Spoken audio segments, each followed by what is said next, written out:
telepon debt collector. Nah kalau udah gitu jadi susah, kasusnya lebih susah lagi. Kemudian terus mendapat tekanan pengirim uang dari Indonesia, anggaran tidak cukup, dokumen tidak lengkap atau hilang, selalu perlu uang, tidak dapat diskusi dengan keluarga, banyak godaan, jadi berbelanja dan lain sebagainya, atau stres, panik, tidak dapat berpikir jernih, atau ada juga yang tidak bisa puas dan jantan karena saya selalu ingin membantu orang lain. Jadi sendirinya tidak pernah berhutang, tapi berhutang untuk membantu teman.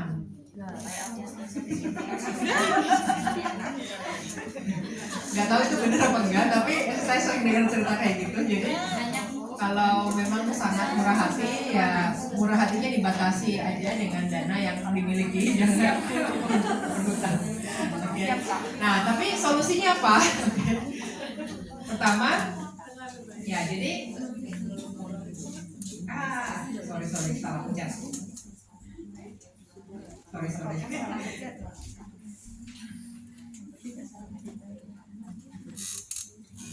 Nah, jadi kalau suka menunda ya maksudnya harus memotivasi diri sendiri gitu kan untuk menyelesaikan masalah hutang itu.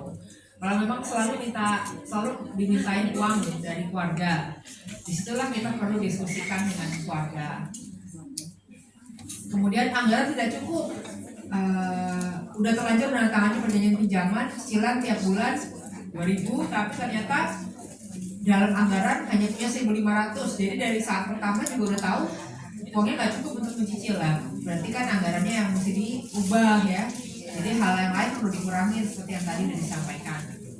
Terus dokumen jangan sampai lupa, tetap kita mesti minta salinan perjanjian pinjaman, bukti atau riset kwitansi kalau sudah membayar cicilan ya.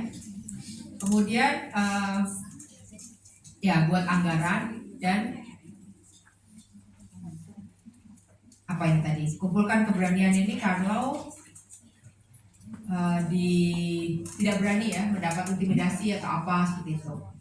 Kemudian kalau banyak godaan, itu Bu.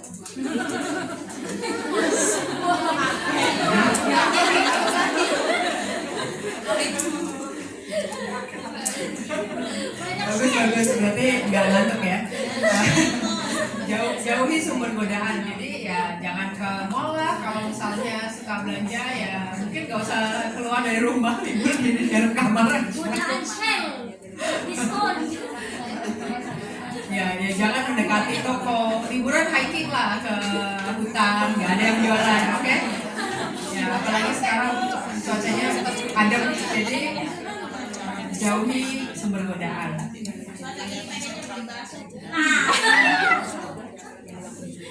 Kalau merasa panik, stres, ya mesti menenangkan diri.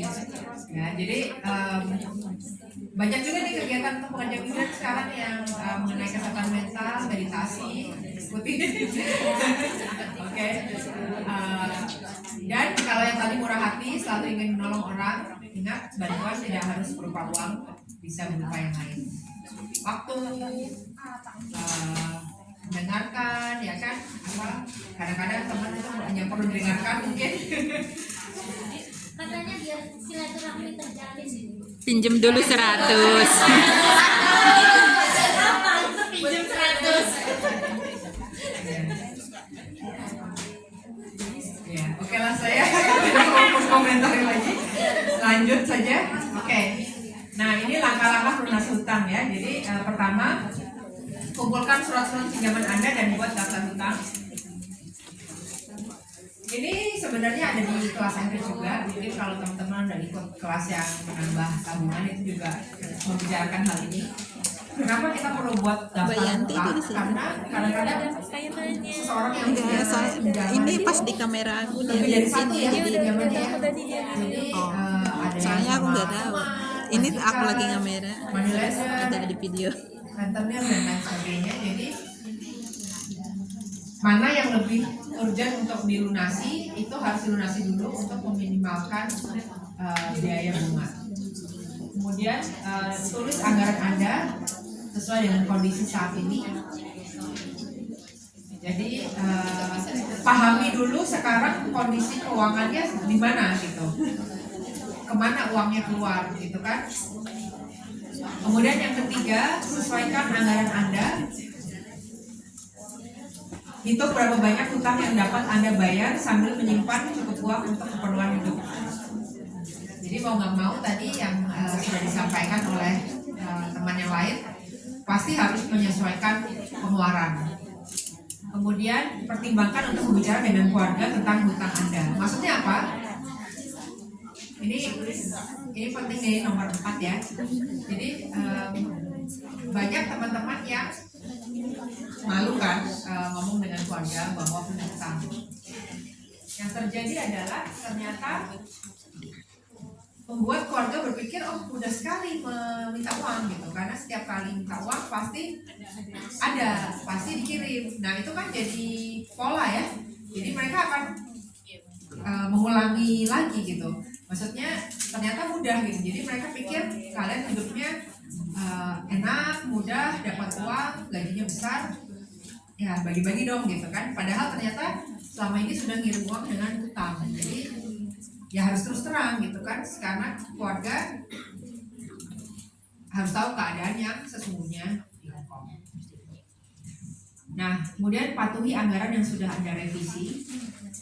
Jadi disiplin, bayarlah hutang sesuai dengan rencana yang sudah dibuat, dan simpan bukti pembayaran ya. Jadi kalau memang harus bayar ya pasang alarm mungkin di HP, jangan sampai lupa, karena nanti berabe di